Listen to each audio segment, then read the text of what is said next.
It's personal between me and you, and I'm going to do you some serious harm, you big stiff idiot.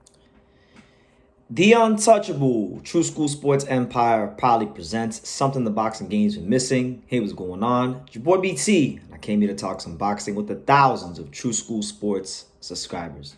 All right, so interesting stuff coming from Artur Beterbiev and his camp.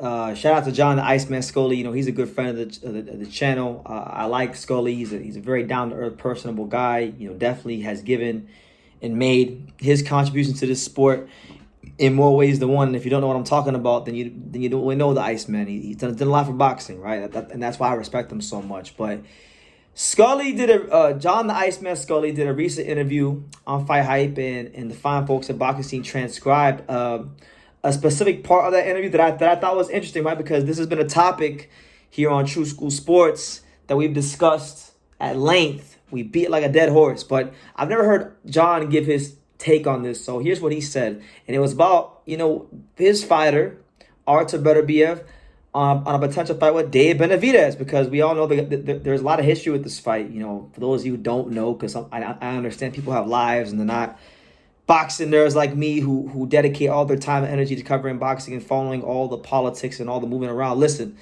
back in, I think it was 2020, when Benavidez missed weight for a fight, the WBC automatically moved Benavidez from 168 to 170, and they made him the number one contender. He could have pursued a title shot with Beterbiev back then. He chose to not do that, and then asked to be reinstated back into the 168 rankings, which, if depending on who you ask, that could be interpreted as ducking. So make of that what you will. But look, here's what Scully said about Beterbiev versus Benavidez. He stated the following, and I quote, "I don't see that as a hard fight for Artur. Honestly, I think Benavidez is made for Artur. If you could say who shouldn't fight Artur Beterbiev, it would be him. I don't think that style of being strong and coming on later, you're not going to do that with Artur.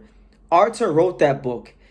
He wrote the book. He's a prototype of the strong guy who gets stronger as the fight goes on. I don't see it. Maybe I'm missing something. I don't see Benavidez as this huge obstacle for Artur. I don't see that as well." So there you go. Very, very, very concise, clear words from John Scully in regards to Beterbiev. Now, look, I'm going to get my take on this, because people, you know, especially now over the last couple of years, even before Beterbiev, because I think Beterbiev's getting more respect now because of the Callum Smith fight. For some reason, he's beating Callum Smith is what it took to get people's respect and realize that this guy is more than just a come forward fighter. He's a complete all-around fighter. He can box, he can punch, he can do it all, right? Benavidez ain't got nothing for no damn Artur Beterbiev. And if he did have something for Artur Beterbiev, they would have been pursued that fight. That's just the truth. And when I say they, I'm not talking about Benavidez. I'm talking about the people that make the executive decisions in his career. His dad, Jose, and most notably Samson Lukowicz, his esteemed manager. If Samson Lukowicz really thought that Benavidez could have defeated Artur Beterbiev in a championship WBC world title fight at 175 back, you know, when the fight was made, he would have pursued it back then. If they would have thought that in any of the years since then, 2021, 2022, or 2023, they would have pursued it since then. But they pursued fighting Canelo because it's an easier fight for more money. That is the truth. That is a stone cold truth. And I will repeat what I've said about Beterbiev versus Benavidez in all my other videos and all the other instances I've talked about this potential matchup. If they ever step in the boxing ring, that Chechnyan monster, all right? Because if he's a Mexican monster, this is the motherfucking Chechnyan monster. If that Chechnyan monster fight the Mexican monster is getting about 80 to 100 holes punched right through him, because Iceman said it best. Artur wrote the book. He wrote the book on that style, and not just that. Artur is extremely physically strong. Benavidez has never fought anybody in his entire boxing career who you could say had an advantage on him in the physical strength department. Go look at the matchups. Go look at, you know, all the guys that ever fought. Name me one fighter Benavidez fought. And we're talking boxing, so this is that boxing talk. If you're gonna get in your feelings and start saying, "Oh, you hate him, you don't like him because of this," I'm just talking to boxing. Tell me a fighter on Benavidez's resume who had a physical strength advantage on him, because I don't think David Lemieux wasn't that guy, Kyron Davis wasn't that guy, Andre wasn't that guy, Caleb Plant wasn't that guy. And that's not to put those fighters down, because some of those guys I named are very good fighters. You know, you don't beat those guys if you're not good yourself. If there's not something top level and elite and world class about yourself. So Benavidez is elite, but that's creme de la creme. That's pound for pound. That's top shelf. And I don't know if Benavidez is that, to be honest with you. But I've always wanted to find out.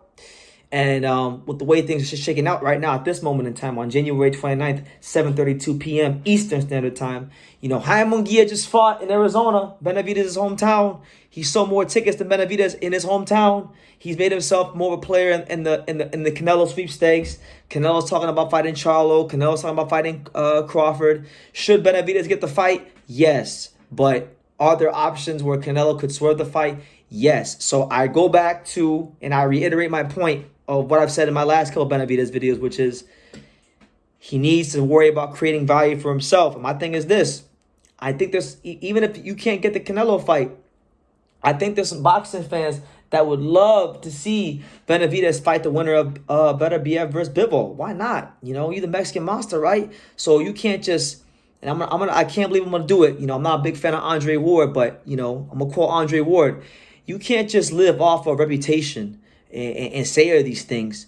You got to get in there with another real one and prove that you are who you say you are over and over and over and over again until there's no more proving left to do, right? So, again, you can only hide behind the Mexican monster moniker for so long and chase the Canelo fight for so long.